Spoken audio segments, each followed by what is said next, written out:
Si Hagar at si Ishmael, si Sarai na asawa ni Abram ay hindi magkaanak.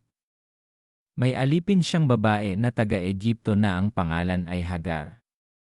Sinabi ni Sarai kay Abram, Dahil hindi pinahintulutan ng Panginoon na magkaanak ako, mabuti pa sigurong sumiping ka sa alipin kong babae, baka sakaling magkaroon tayo ng anak sa pamamagitan niya.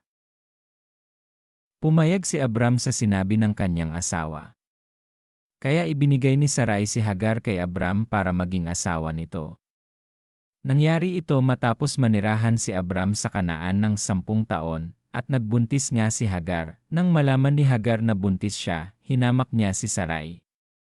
Dahil dito, sinabi ni Sarai kay Abram, Ngayong buntis na si Hagar, hinahamak na niya ako. Ikaw ang dapat sisihin. Ibinigay ko siya sa iyo at ikaw dapat ang sumaway sa kanya. Ang Panginoon na ang humatol kung sino sa atin ang tama.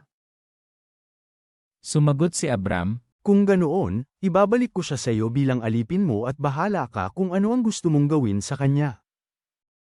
simula noon, hindi naging maganda ang pakikitungo ni Sarai kay Hagar, kaya lumayas na lamang ito. Nakita si Hagar ng anghel ng Panginoon doon sa bukal ng tubig sa ilang. Ang bukal na ito ay malapit sa daan na papuntang shore. Tinanong siya ng anghel, Hagar, alipin ni Sarai, saan ka ba nanggaling at saan ka pupunta? sumagot siya. Lumayas po ako sa amo kong si Sarai. Sinabi ng anghel sa kanya, Bumalik ka sa amo mo at magpakumbaba ka sa kanya. pagkatapos sinabi pa ng anghel, Pararamihin ko ang lahi mo na ang dami nila ay hindi mabibilang. at sinabi pa ng anghel ng Panginoon sa kanya, Buntis ka na at hindi magtatagal ay magkakaanak ka ng lalaki. Pangangalanan mo siyang Ishmael, dahil pinakinggan ng Panginoon ang pagtawag mo sa kanya dahil sa iyong pagtitiis. Pero ang anak mo ay mabubuhay na katulad ng isang asnong gubat. Kakalabanin niya ang lahat at ang lahat ay lalaban sa kanya. Kahit ang mga kamag-anak niya ay lalaban sa kanya.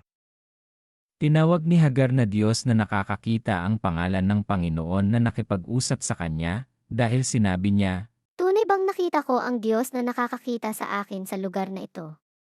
iyon ang bukal na naroon sa gitna ng Kadesh at Bered na tinatawag na Bir Lahai-Roi. Bumalik si Hagar kay Sarai, at dumating ang panahon na nanganak siya ng isang lalaki.